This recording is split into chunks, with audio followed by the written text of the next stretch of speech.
Je trouve qu'il y a trop de pollution, que la planète elle est vraiment trop polluée.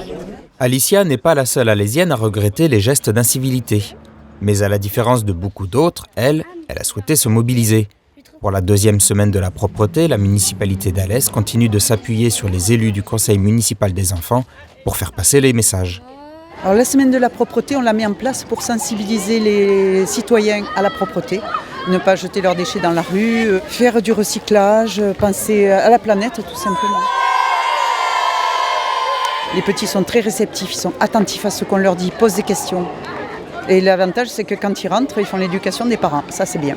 Du 24 au 28 septembre, les enfants n'ont pas ménagé leurs efforts, toujours accompagnés de leur mascotte, histoire d'être bien repérés.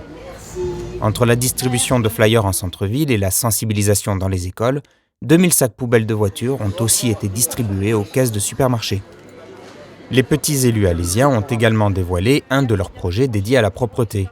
L'implantation en cœur de ville d'Alès d'une 50aine de poubelles nouvelle génération censées éviter que les passants jettent leurs mégots de cigarettes à terre. Pour les cigarettes, pour les essuyer.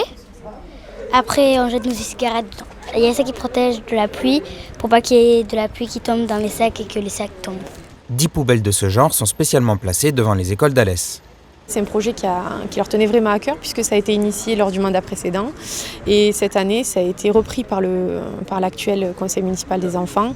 Mais c'est un projet qui est vraiment dans une continuité. Question idée, les enfants ne sont pas à sec. Un projet se concrétise tous les mois durant leur mandat de 2 ans.